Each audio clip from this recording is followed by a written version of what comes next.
My dear friend, welcome. It brings me great joy to share with you the lessons I have gathered over a lifetime of studying. Human nature lessons not born in the ivory towers of academia, but forged in the fires of experience, in the bustling streets of New York, in the quiet desperation of the business world, and in the hearts of men and women just like you. I'm Dale Carnegie, and if you will lend me your ear for a short while, I promise to hand you a key, a golden key that unlocks the door to success, friendship, and influence. You see, back in 1912, I started teaching a course in public speaking at the YMCA in New York. But I soon realized that while men wanted to speak better, what they really yearned for was something deeper. They wanted to know how to get along with others. They wanted to know how to win friends and influence people. So I went in search of a textbook. I couldn't find one that suited our needs, so I wrote one myself. It wasn't written in a day. It evolved from the experiences of thousands of my students. Let us embark on this journey together. Imagine we are sitting by a warm fire, and I am telling you the stories of the people who changed their lives by simply changing how they treated others. Let me tell you a story about Two Gun Crowley. He was a killer, a man who would shoot at the drop of a hat. When he was finally cornered by the police in May 1931, trapped in his sweetheart's apartment on West End Avenue, he wrote a letter. And what did he say? Under my coat is a weary heart, but a kind one that would do nobody any harm. Can you believe that? A cold-blooded murderer seeing himself as a misunderstood angel? Here is the point. 99 times out of 100, people don't criticize themselves, no matter how wrong they may be. Criticism is futile because it puts a person on the defensive and usually makes them strive to justify themselves. Criticism is dangerous because it wounds a person's precious pride, hurts their sense of importance, and arouses resentment. I remember Abraham Lincoln, a man I have studied for years. Did you know that as a young man in Indiana, Lincoln didn't just criticize? He wrote letters and poems ridiculing people and dropped them on country roads where they'd be found. One day, he went too far. He ridiculed a politician named James Shields. Shields was furious and challenged Lincoln to a duel. Lincoln didn't want to fight, but he had to save his honor. At the last minute, their seconds interrupted and stopped it. That was the most lurid personal incident in Lincoln's life. It taught him an invaluable lesson. He never again wrote an insulting letter. He never again ridiculed anyone. And from that time on, he almost never criticized anybody for anything. When Mrs. Lincoln and others spoke harshly of the Southern people, Lincoln replied, "Don't criticize them. They are just what we would be under similar circumstances." So, principle one is this, asterisk, asterisk. Don't criticize, condemn, or complain. Asterisk, asterisk. Any fool can criticize, condemn, and complain, and most fools do. But it takes character and self-control to be understanding and forgiving. Asterisk, asterisk. Chapter 2, the big secret of dealing with people. Asterisk, asterisk. There is only one way under high heaven to get anybody to do anything. Have you ever thought of that? Yes, just one way, and that is by making the other person times want times to do it. Remember, there is no other way. Sigmund Freud said that everything you and I do springs from two motives, the sex urge and the desire to be great. John Dewey, one of America's most profound philosophers, phrased it a bit differently. He said, the deepest urge in human nature is the desire to be important. Remember that phrase, the desire to be important? It is valid, it is gnawing, it is human. I once knew a man who was the superintendent of a large steel plant. His name was Charles Schwab. He was paid $1 million a year, and this was back when $1 million was real money. Why? Because he knew how to handle people. He told me, I consider my ability to arouse enthusiasm among my people to be the greatest asset I possess, and the way to develop the best that is in a person is by appreciation and encouragement. There is nothing else that so kills the ambitions of a person as criticisms from superiors. I never criticize anyone over anything.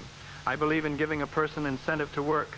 So I am anxious to praise, but loath to find fault. If I like anything, I am hearty in my approbation and lavish in my praise. We nourish the bodies of our children and friends and employees, but how seldom do we nourish their self-esteem? We provide them with roast beef and potatoes to build energy, but we neglect to give them kind words of appreciation that would sing in their memories for years, like the music of the morning stars. So, principle 2 states, asterisk, asterisk, give honest and sincere appreciation. Asterisk, asterisk, Flattery will get you nowhere. It is counterfeit, and like counterfeit money, it will eventually get you into trouble if you pass it to someone else. Appreciation comes from the heart. Flattery comes from the teeth out. Asterisk, asterisk. Chapter 3. He who can do this has the whole world with him. He who cannot walks the lonely way. Asterisk, asterisk. I go fishing up in Maine every summer. Personally, I am very fond of strawberries and cream, but I have found that for some strange reason, fish prefer worms. So when I go fishing, I don't think about what I want. I think about what they want. I don't bait the hook with strawberries and cream. Rather, I dangle a worm or a grasshopper in front of the fish and say, "Wouldn't you like to have that?" Why not use the same common sense when fishing for people? So often, we talk about what we times want, but no one else is interested in what you want. They are interested in what they times want. If you want to persuade someone to do something, before you speak, pause and ask yourself, how can I make this person times to do it? I recall a story of a father who was trying to get his 3-year-old son to eat his breakfast food. The boy refused. The father and mother were nagging, cajoling, scolding. "Mother wants you to eat this," they said. The boy didn't care what mother wanted. He was interested in his own affairs. He wanted to imitate his big daddy. So one morning the father put the boy in his high chair and said, "Now you are going to eat this just like Daddy." And the boy ate it up because it gave him a feeling of importance. He was acting like a man. Andrew Carnegie, the poverty-stricken Scotch lad who started to work at 2 cents an hour and finally gave away $365 million, learned early in life that the only way to influence people is to talk in terms of what the other person wants. He once made a bet he could get his nephews to reply to a letter. They were at college and never wrote home.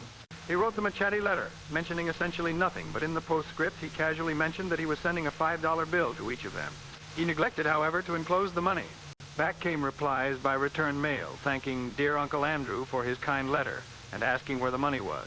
So, principle 3, asterisk, asterisk. Arouse in the other person an eager want. Asterisk, asterisk.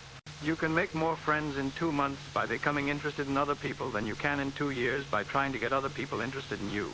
Yet I know people who blunder through life trying to wigwag other people into becoming interested in them. Of course, it doesn't work. People are not interested in you. They are not interested in me. They are interested in themselves morning, noon, and after dinner. If we want to make friends, let's greet people with animation and enthusiasm. When you answer the telephone, use the same psychology. Say hello in tones that bespeak how happy you are to have the person call. To be interesting, be interested. Ask questions that other people will enjoy answering. Encourage them to talk about themselves and their accomplishments. Principle 1 of Part 2, asterisk, asterisk. Become genuinely interested in other people. Asterisk, asterisk. Asterisk, asterisk. Chapter 2, a simple way to make a good first impression. Asterisk, asterisk. Actions speak louder than words, and a smile says, "I like you. You make me happy. I am glad to see you." That is why dogs make such a hit. They are so glad to see us that they almost jump out of their skins. So, naturally, we are glad to see them. The effect of a smile is powerful, even when it is unseen. Telephone companies throughout the United States have a program called Phone Power, which is offered to employees who use the telephone for selling their services or products. In this program, they suggest that you smile when talking on the phone. Your smile comes through in your voice. You must have a good time meeting people if you expect them to have a good time meeting you. If you don't feel like smiling, force yourself to smile. Act as if you were already happy, and that will tend to make you happy. Principle 2, asterisk, asterisk, smile, asterisk, asterisk. Asterisk, asterisk, Chapter 3. If you don't do this, you are headed for trouble. Asterisk, asterisk. Jim Farley, early in life, discovered that the average person is more interested in his or her own name than in all the other names on earth put together. Remember that name and call it easily, and you have paid a subtle and very effective compliment. But forget it or misspell it, and you have placed yourself at a sharp disadvantage. I once asked Jim Farley what the secret of his success was. He said, "Hard work." I said, "Don't be funny." He then asked me what I thought was the reason for his success. I replied, "I understand you can call 10,000 people by their first names." "No, you are wrong," he said. "I can call 50,000 people by their first names." Make no mistake about it. The policy of remembering and honoring the names of your friends and business associates is one of the secrets of leadership. Principle 3, asterisk, asterisk. Remember that a person's name is to that person the sweetest and most important sound in any language. Asterisk, asterisk. Asterisk, asterisk. Chapter 4, an easy way to become a good conversationalist. Asterisk, asterisk. Some time ago, I attended a bridge party. I don't play bridge, and there was a woman there who didn't play bridge either. She had heard that I'd been in Europe rather recently, so she said, "Oh, Mr. Carnegie, I do want you to tell me about all the wonderful places you visited." As we sat down on the sofa, she remarked that she and her husband had recently returned from a trip to Africa. "Africa!" I exclaimed. "How interesting! I've always wanted to see Africa, but I never got there except for a 24-hour stay once in Algiers. Tell me, did you visit the big game country?" "Yes." "How fortunate. I envy you. Do tell me about Africa." That kept her talking for 45 minutes. She never again asked me where I had been or what I had seen. She didn't want to hear me talk about I traveled. All she believed she wanted was an interested listener, so she could expand her ego and tell about where she had been. Reviewing our recent conversation, do you do most of the talking? If so, you may be boring your friends. Good listening is often more important than good talking. Principle 4, asterisk, asterisk. Be a good listener. Encourage others to talk about themselves. Asterisk, asterisk. Asterisk, asterisk. Chapter 5, how to interest people. Asterisk, asterisk. Everyone who was ever a guest of Theodore Roosevelt was astonished at the range and diversity of his knowledge. Whether his visitor was a cowboy or a rough rider, a New York politician or a diplomat, Roosevelt knew what to say. And how was it done? The answer was simple. Whenever Roosevelt expected a visitor, he sat up late the night before, reading up on the subject in which he knew his guest was particularly interested. For Roosevelt knew, as all leaders know, that the royal road to a person's heart is to talk about the things he or she treasures most. Principle 5, asterisk, asterisk, talk in terms of the other person's interests. Asterisk, asterisk, asterisk, asterisk. Chapter 6, how to make people like you, instantly. Asterisk, asterisk. There is one all-important law of human conduct. If we obey that law, we shall almost never get into trouble. In fact, that law, if obeyed, will bring us countless friends and constant happiness. But the very instant we break the law, we shall get into endless trouble. The law is this: always make the other person feel important. I was waiting in line to register a letter in the post office at 33rd Street and 8th Avenue in New York. I noticed that the registry clerk was bored with his job weighing envelopes, handing out stamps, making change, issuing receipts, the same monotonous grind year after year.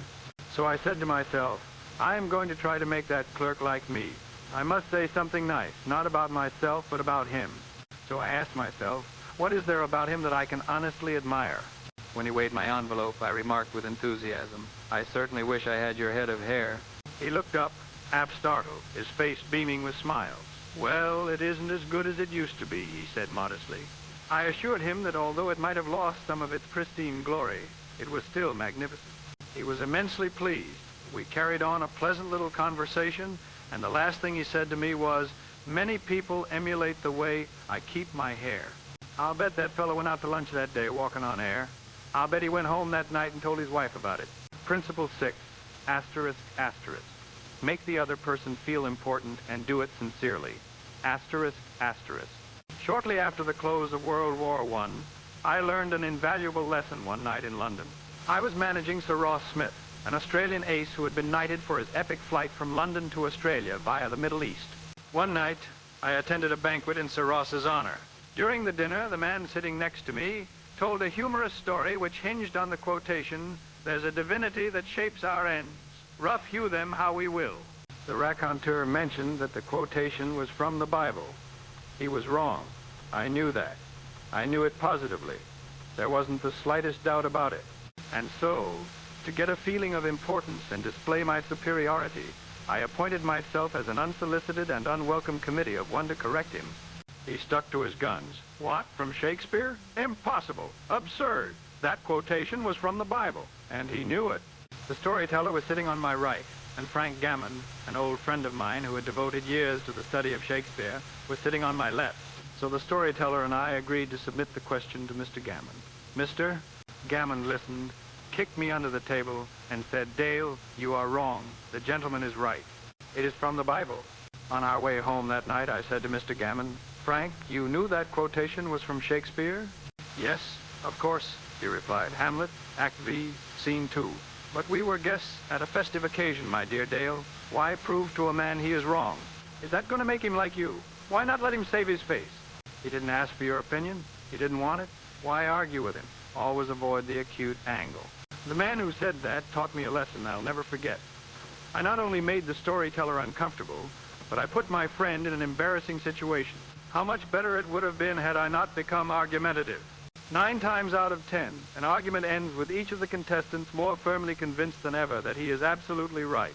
You can't win an argument. You can't, because if you lose it, you lose it, and if you win it, you lose it. Why?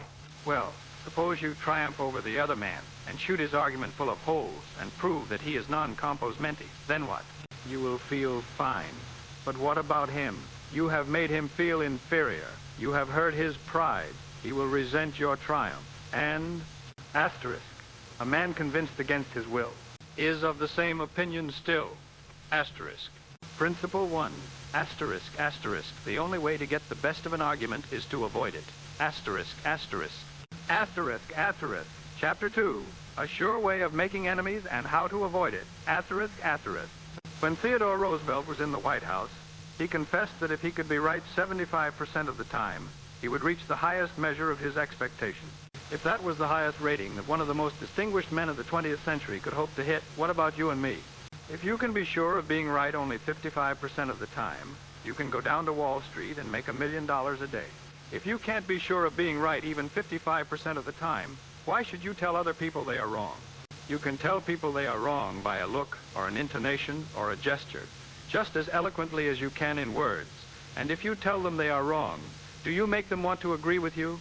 Never. You have struck a direct blow at their intelligence, judgment, pride, and self-respect. That will make them want to strike back. If you are going to prove anything, don't let anybody know it. Do it so subtly, so adroitly, that no one will feel that you are doing it. If a person makes a statement that you think is wrong, yes, even that you know is wrong, isn't it better to begin by saying, "Well now, look, I thought otherwise, but I may be wrong.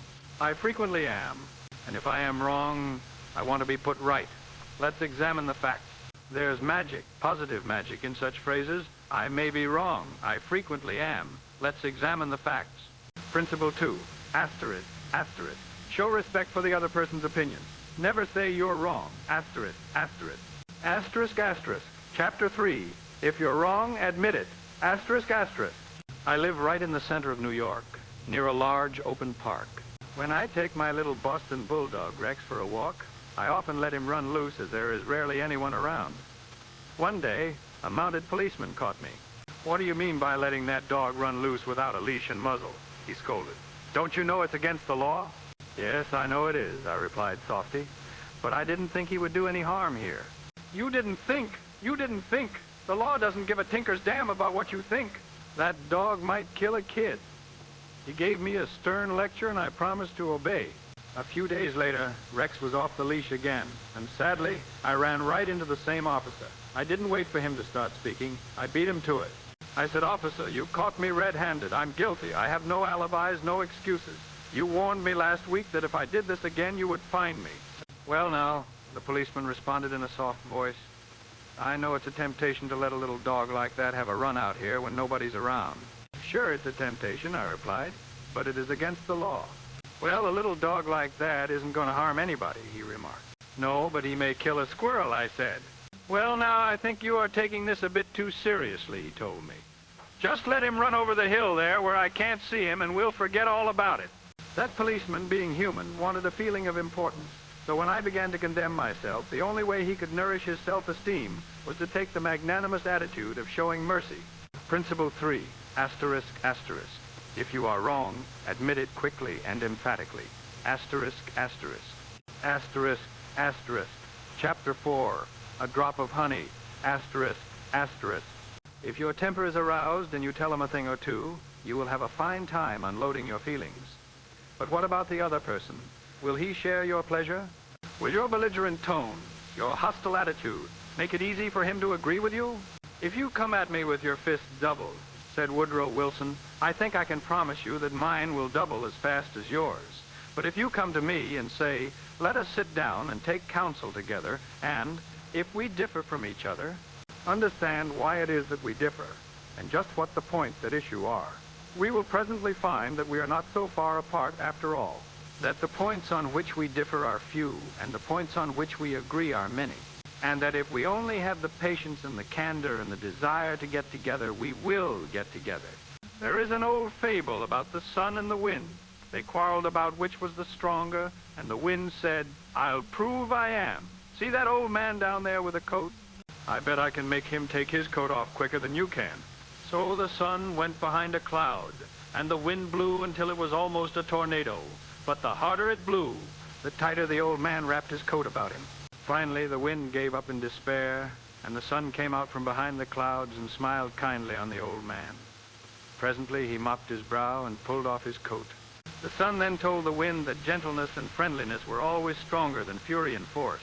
Friendliness, sympathy, and appreciation can get people to change their minds more readily than all the bluster and storming in the world. Principle 4, asterisk, asterisk. Begin in a friendly way. Asterisk, asterisk. Asterisk, asterisk. Chapter 5, The Secret of Socrates. Asterisk, asterisk. In talking with people, don't begin by discussing the things on which you differ. Begin by emphasizing and keep on emphasizing the things on which you agree. Keep emphasizing, if possible, that you are both striving for the same end, and that your only difference is one of method and not of purpose. Get the other person saying yes, yes at the outset. Keep your opponent, if possible, from saying no. A no response, according to Professor Overstreet, is a most difficult handicap to overcome. When you have said no, all your pride of personality demands that you remain consistent with yourself.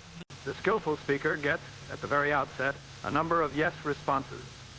This sets the psychological process of the listeners moving in the affirmative direction. It is like the movement of a billiard ball. Propel applied in one direction, and it takes some force to deflect it. Far more force to send it back in the opposite direction. Socrates, the gadfly of Athens, was one of the greatest philosophers the world has ever known. He did something that only a handful of men in all history have been able to do. He sharply changed the whole course of human thought. And now, 24 centuries after his death, he is honored as one of the wisest persuaders who ever influenced this wrangling world. His method? Did he tell people they were wrong? Oh, no, not Socrates. He was far too adroit for that. His whole technique, now called the Socratic method, was based upon getting a yes, yes response. He asked questions with which his opponent would have to agree. He kept on winning one admission after another until he had an armful of yeses. He kept on asking questions until finally, almost without realizing it, his opponents found themselves embracing a conclusion they would have bitterly denied a few minutes previously. The next time we are tempted to tell someone he or she is wrong, let's remember old Socrates and ask a gentle question, a question that will get the yes, yes response. Principle 5, asterisk, asterisk. Get the other person saying yes, yes immediately. Asterisk, asterisk. Asterisk, asterisk. Chapter 6, The Safety Valve in Handling Complaints. Asterisk, asterisk. Most people trying to win others to their way of thinking do too much talking themselves. Let the other people talk themselves out. They know more about their business and problems than you do. So ask them questions. Let them tell you a few things. If you disagree with them, you may be tempted to interrupt, but don't. It is dangerous. They won't pay attention to you while they still have a lot of ideas of their own crying for expression. So listen patiently and with an open mind. Be sincere about it. Encourage them to express their ideas fully. Does this pay in business? Let's see.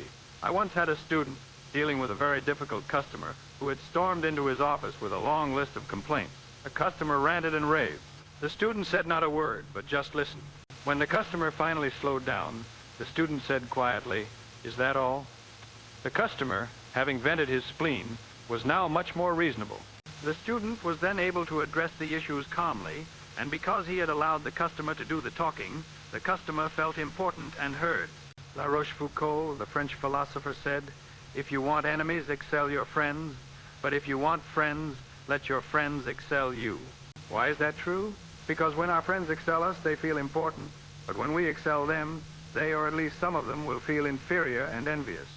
Principle 6, asterisk, asterisk. Let the other person do a great deal of the talking. Asterisk, asterisk. Asterisk, asterisk. Chapter 7, How to Get Cooperation. Asterisk, asterisk. Don't you have much more faith in ideas that you discover for yourself than in ideas that are handed to you on a silver platter? If so, isn't it bad judgment to try to ram your opinions down the throats of other people? Isn't it wiser to make suggestions and let the other person think out the conclusion? Adolf Seltz of Philadelphia, sales manager in an automobile showroom and a student in one of my courses, suddenly found himself confronted with the necessity of injecting enthusiasm into a discouraged and disorganized group of automobile salesmen. Calling a sales meeting, he urged his people to tell him exactly what they expected from him. As they talked, he wrote their ideas on the blackboard. He then said, "I'll give you all these qualities you expect from me. Now, I want you to tell me what I have a right to expect from you." The replies came quick and fast. Loyalty, honesty, initiative, optimism, teamwork, 8 hours a day of enthusiastic work. The moral? Mr. Seltz was practically trading with them. He said, "You give me what I want, and I'll give you what you want." They felt that the ideas were their own, and they were motivated to live up to them. No one likes to feel that he or she is being sold something or told to do a thing. We much prefer to feel that we are buying of our own accord or acting on our own ideas. We like to be consulted about our wishes, our wants, our thoughts. Principle 7, asterisk, asterisk. Let the other person feel that the idea is his or hers. Asterisk, asterisk. Asterisk, asterisk. Chapter 8, a formula that will work wonders for you. Asterisk, asterisk. Remember that other people may be totally wrong, but they don't think so. Don't condemn them. Any fool can do that. Try to understand them. Only wise, tolerant, exceptional people even try to do that. There is a reason why the other man thinks and acts as he does. Ferret out that reason and you have the key to his actions, perhaps to his personality. Try honestly to put yourself in his place. If you say to yourself, "How would I feel? How would I react if I were in his shoes?" you will save yourself time and irritation, for by becoming interested in the cause, we are less likely to dislike the effect. And in addition, you will sharply increase your skill in human relationships. I have a habit of reading a newspaper every morning. Sometimes I'm annoyed by the interruptions, but I stop and think, these people don't know I am busy. They have their own problems, and I try to see the situation from their viewpoint. Cooperativeness in conversation is achieved when you show that you consider the other person's ideas and feelings as important as your own. Starting your conversation by giving the other person the purpose or direction of your conversation, governing what you say by what you would want to hear if you were the listener, and accepting his or her viewpoint will encourage the listener to have an open mind to your ideas. Principle 8, asterisk, asterisk. Try honestly to see things from the other person's point of view. Asterisk, asterisk. Asterisk, asterisk. Chapter 9, What Everybody Wants. Asterisk, asterisk. Wouldn't you like to have a magic phrase that would stop arguments, eliminate ill feeling, create goodwill, and make the other person listen attentively? Yes? All right. Here it is. I don't blame you one iota for feeling as you do. If I were you, I would undoubtedly feel just as you do. An answer like that will soften the most cantankerous old cuss alive. And you can say that and be 100% sincere, because if you were the other person, you times would times feel just as he does. You are you because of your environment and heredity. The man who is acting like a crook would probably not be a crook if he had your environment and heredity. 3/4 of the people you will ever meet are hungering and thirsting for sympathy. Give it to them, and they will love you. I once gave a broadcast about the author of Time's Little Women, asterisk, Louisa May Alcott. I made a mistake and said she lived in Concord, New Hampshire. It was Concord, Massachusetts. I was deluged with letters, stinging letters. But one woman wrote a particularly venomous one. I thought to myself, thank God I am not married to that woman. I wanted to write and tell her that, but I didn't. I controlled myself. I called her up. I said, "Mrs. So-and-so, you wrote me a letter a few weeks ago, and I want to thank you for it." She was stunned. I continued, "I made a stupid mistake. I am sorry if I hurt your feelings." She apologized, and we ended up becoming friends. By apologizing and sympathizing with her point of view, I turned a hostile critic into a friend. Principle 9, asterisk, asterisk. Be sympathetic with the other person's ideas and desires. Asterisk, asterisk. Asterisk, asterisk. Chapter 10, An Appeal That Everybody Likes. Asterisk, asterisk. I was reared on the edge of the Jesse James country out in Missouri, and I visited the James farm. Jesse James was a train robber and bank robber, but he was also a man who had two motives. He was a bandit, yes, but he also regarded himself as an idealist at heart. He was proud of the fact that he never robbed a poor man or a widow. All people, even the people you meet in the mirror, have a high opinion of themselves and like to be fine and unselfish in their own estimation. J. Pierpont Morgan observed in one of his analytical interludes that a person usually has two reasons for doing a thing, one that sounds good and a real one. The person himself will think of the real reason. You don't need to emphasize that. But all of us being idealists at heart like to think of motives that sound good. So, in order to change people, appeal to the nobler motives. When John D. Rockefeller, Jr., wished to stop newspaper photographers from snapping pictures of his children, he didn't say, "I don't want their pictures published." No, he appealed to a nobler motive, the desire to protect the children. He said, "You know how it is, boys. You've got children yourselves, some of you, and you know it's not good for youngsters to get too much publicity." Principle 10, asterisk, asterisk, appeal to the nobler motive, asterisk, asterisk, asterisk, asterisk. Chapter 11, the movies do it, TV does it, why don't you do it, asterisk, asterisk. Many years ago, the Philadelphia Times Evening Bulletin Times was being maligned by a dangerous whispering campaign. A malicious rumor was being circulated that the newspaper was no longer attractive to advertisers because it carried too much advertising and too little news. Immediate action was necessary. The gossip had to be squelched. But how? Wait a minute. They didn't just argue. They dramatized the facts. They took all the regular news content that appeared in one day's issue of the newspaper, classified it, and published it as a book called Times One Day Asterisk. The book contained 307 pages, as many as a hardcovered book selling for a couple of dollars. Yet the Times, Bulletin Times, printed all this news and sold it every day for a few cents. That book dramatized the fact that the newspaper carried an enormous amount of news. It showed the facts more vividly, more interestingly, and more impressively than mountains of figures and talk could have done. This is the day of dramatization. Merely stating a truth isn't enough. The truth must be made vivid, interesting, dramatic. You have to use showmanship. The movies do it, television does it, and you will have to do it if you want attention. I knew a window display expert who had to sell a new kind of glass that was unbreakable. He didn't just talk about it. He placed a sheet of the glass in the lobby, and he placed a hammer next to it. People would come by, pick up the hammer, and try to break the glass. They couldn't. The dramatization sold the glass. Principle 11, asterisk, asterisk, dramatize your ideas. Asterisk, asterisk, asterisk, asterisk, asterisk, asterisk, asterisk, asterisk, asterisk, asterisk. Chapter 12, when nothing else works, try this asterisk, asterisk. Charles Schwab had a mill manager whose people weren't producing their quota of work. "How is it," Schwab asked, "that a manager as capable as you can't get this mill to turn out what it should?" "I don't know," the manager replied. "I've coaxed the men, I've pushed them, I've sworn and cussed, I've threatened them with damnation and being fired, but nothing works. They just won't produce." This conversation took place at the end of the day, just before the night shift came on. Schwab asked the manager for a piece of chalk. Then, turning to the nearest man, asked, "How many heats did your shift make today?" 6. Without another word, Schwab chalked a big figure 6 on the floor and walked away. When the night shift came in, they saw the 6 and asked what it meant. "The big boss was here today." "The day," people said. "He asked us how many heats we made, and we told him 6. He chalked it down on the floor." The next morning, Schwab walked through the mill again. The night shift had rubbed out 6 and replaced it with a big 7. The day shift saw the 7. So the night shift thought they were better than the day shift, did they? "We'll show them a thing or two." The crew pitched in with enthusiasm, and when they quit that night, they left behind them an enormous, swaggering 10. Things were stepping up. "The way to get things done," says Schwab, "is to stimulate competition. I do not mean in a sordid money-getting way, but in the desire to excel. The desire to excel, the challenge, throwing down the gauntlet, an infallible way of appealing to people of spirit."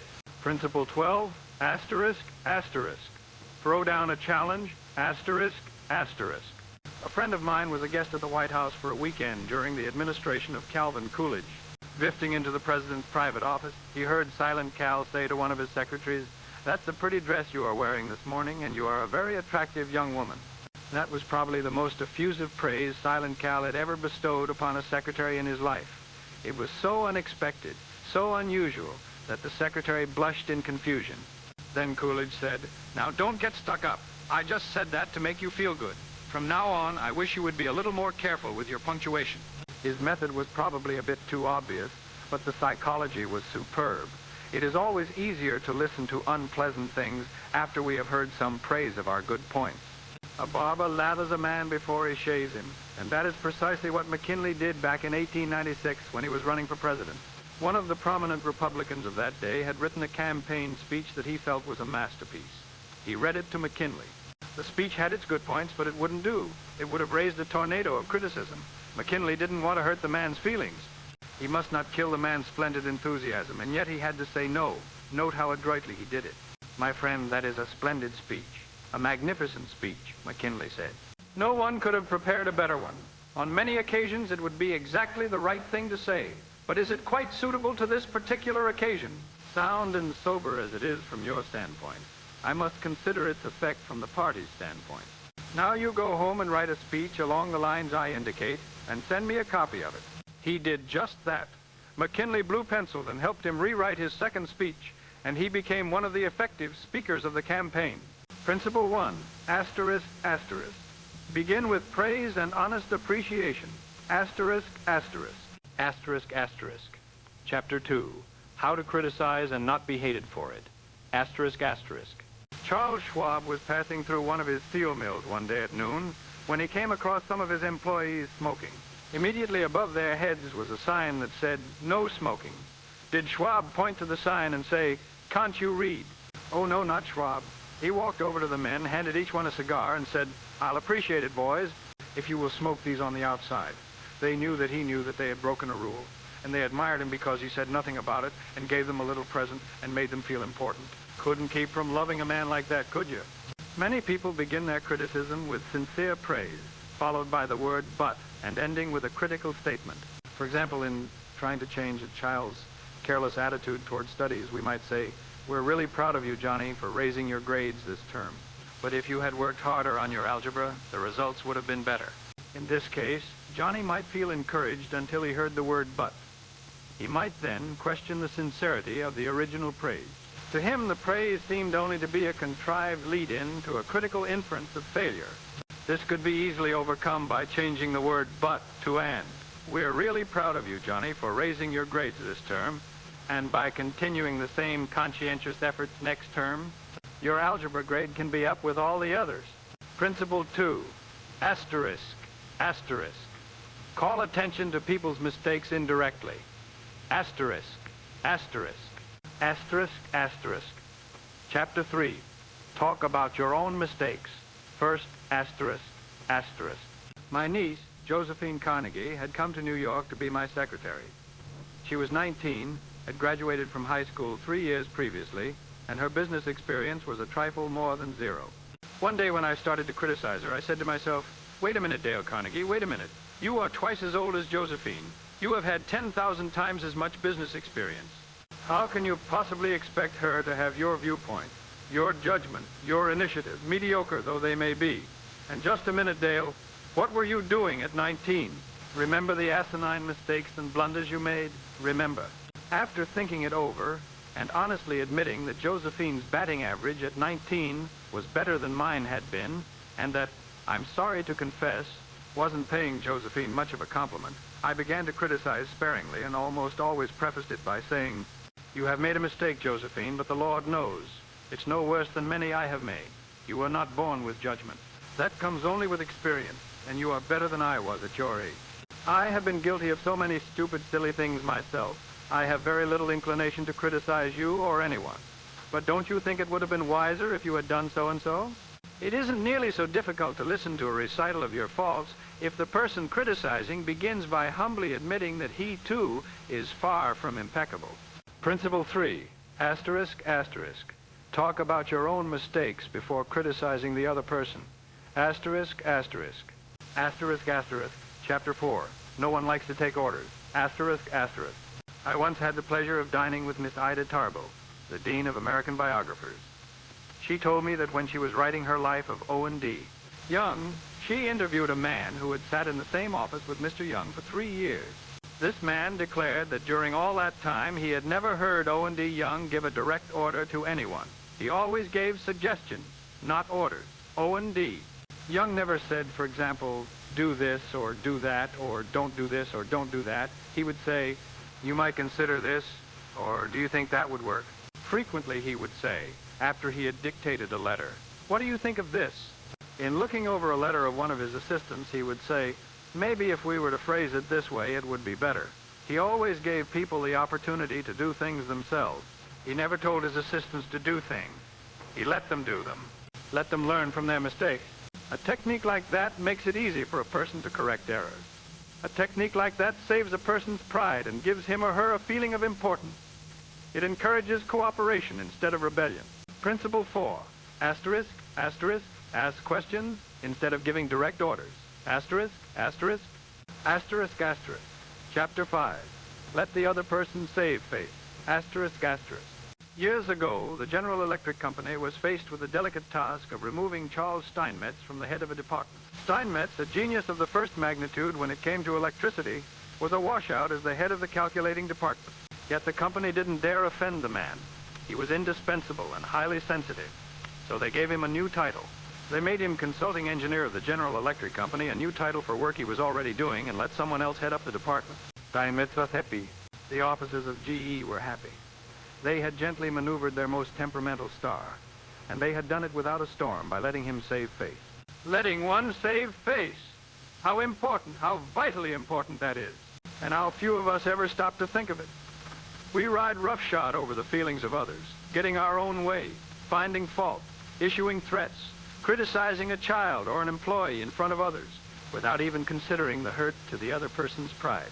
Whereas a few minutes' thought, a considerate word or two, a genuine understanding of the other person's attitude would go so far toward alleviating the sting. Principle 5, asterisk, asterisk, let the other person save face. Asterisk, asterisk, asterisk, asterisk. Chapter 6, how to spur people on to success. Asterisk, asterisk. Pete Barlow was an old friend of mine. He had a dog and pony act. I used to like to watch Pete train his dogs for his act. I noticed that every time a dog executed a trick perfectly, Pete patted it, made a fuss over it, and gave it a tidbit to eat. That is nothing new. Animal trainers have been using that same technique for centuries. Why, I wonder, don't we use the same common sense when trying to change people that we use when trying to change dogs? Why don't we use meat instead of a whip? Why don't we use praise instead of condemnation? Let us praise even the slightest improvement. That inspires the other person to keep on improving. In my classes, I ask you to disregard the other person's bad points and praise their good ones. I want you to be hearty in your approbation and lavish in your praise. When criticism is minimized and praise emphasized, the good things people do will be reinforced and the poorer things will atrophy for lack of attention. Principle 6, asterisk, asterisk, praise the slightest improvement and praise every improvement. Be hearty in your approbation and lavish in your praise. Asterisk, asterisk, asterisk, asterisk. Chapter 7, give a dog a good name. Asterisk, asterisk. What do you do when a good man or woman begins to neglect their work? You can fire them, but that doesn't really solve anything. You can scold them, but that often leads to resentment. Henry Clay Risner once told me of a way he handled a situation like that. He had a young mechanic named Bill, whose work had become unsatisfactory. Bill was neglecting his work, coming in late, and generally slacking off. Mr. Risner called Bill into his office. Bill, he said, you are a fine mechanic. You have been in this line of work for a good number of years. You have repaired many vehicles to the customer's satisfaction. In fact, we've had a number of compliments about the good work you have done. Yet, lately, the time it takes you to complete each job has been increasing, and your work has not been up to your own old standards. Because you have been such an outstanding mechanic in the past, I felt sure you would want to know that I am not happy with this situation. Bill did not offer any defense. He knew his work had slipped, but hearing his boss praise his past performance gave him a reputation to live up to. I wasn't aware I had been falling down. He said, I'll see that it doesn't happen again. And he did. He once again became a fast and thorough mechanic. If you want to improve a person in a certain respect, act as though that particular trait were already one of his or her outstanding characteristics. Shakespeare said, assume a virtue if you have it not. and it might be well to assume and state openly that other people have the virtue you want them to develop. Give them a fine reputation to live up to, and they will make prodigious efforts rather than see you disillusioned. Principle 7, asterisk, asterisk. Give the other person a fine reputation to live up to, asterisk, asterisk, asterisk, asterisk. Chapter 8, make the fault seem easy to correct, asterisk, asterisk. A bachelor friend of mine, about 40 years old, became engaged, and his fiancée persuaded him to take some belated dancing lessons. The Lord knows I needed dancing lessons. He confessed to me, for I danced just as I did when I first started 20 years ago. The first teacher I had told me I was all wrong. She told me I had to forget everything and begin all over again. That took the heart out of me. I had no incentive to go on, so I quit her. The next teacher may have been lying, but I liked it. She said nonchalantly that my dancing was a bit old-fashioned, perhaps, but the fundamentals were all right, and she assured me I wouldn't have any trouble learning a few new steps. The first teacher had discouraged me by emphasizing my mistakes. This new teacher did the opposite. She kept praising the things I did right and minimizing my errors. You have a natural sense of rhythm, she assured me. You really are a natural-born dancer. Now, my common sense tells me that I always have been, and always will be, a fourth-rate dancer. Yet, deep in my heart, I still like to think that maybe she meant it. To be sure, I was paying her to say it, but why bring that up? Tell your child, your spouse, or your employee that he or she is stupid or dumb at a certain thing, that he or she has no gift for it and is doing it all wrong, and you have destroyed almost every incentive to try to improve. But use the opposite technique. Be liberal with your encouragement. Make the thing seem easy to do. Let the other person know that you have faith in his ability to do it, that he has an undeveloped flair for it, and he will practice until the dawn comes in the window in order to excel. Principle 8, asterisk, asterisk. Use encouragement. Make the fault seem easy to correct. Asterisk, asterisk. Asterisk, asterisk, chapter 9, making people glad to do what you want. Asterisk, asterisk. Back in 1915, America was aghast. For more than a year, the nations of Europe had been slaughtering one another on a scale never before dreamed of in all the bloody annals of mankind. Could peace be brought about? No one knew. But Woodrow Wilson was determined to try. He decided to send a personal representative, a peace emissary, to counsel with the warlords of Europe. William Jennings Bryan, Secretary of State, the peace advocate, longed to go. He saw this as a chance to perform a great service and perpetuate his name. But Wilson appointed another man, his intimate friend and advisor, Colonel Edward M. House, and it was House's thorny task to break the news to Bryan without giving him offense. Bryan was distinctly disappointed when I heard he was to remain in Washington. Colonel House recorded in his diary, I explained that the president thought it would be unwise for anyone to do this officially, and that his going would attract a great deal of attention and people would wonder why he was there. You see, Wilson didn't say, Bryan, you are not the man for the job. He implied that the job was too small for Bryan. He made Bryan feel that by staying in Washington he was too important to go. Always make the other person happy about doing the thing you suggest. When I was a boy, I was frequently faced with the disagreeable task of gathering pear seeds for the nursery. I didn't like to do it, but I did like to shoot bows and arrows. I had a fine setup. So I made a bargain with the other boys in the neighborhood. I told them that if they would gather pear seeds for me, I would let them shoot my bow and arrow. It worked like a charm. The effective leader should keep the following guidelines in mind when it comes to changing attitudes or behavior. 1. Be sincere. Do not promise anything that you cannot deliver. Forget about the benefits to yourself and concentrate on the benefits to the other person. 2. Know exactly what it is you want the other person to do. 3. Be empathetic. Ask yourself what it is the other person really wants. 4. Consider the benefits that person will receive from doing what you suggest. 5. Match those benefits to the other person's wants. 6. When you make your request, put it in a form that will convey to the other person the idea that he or she will benefit by it.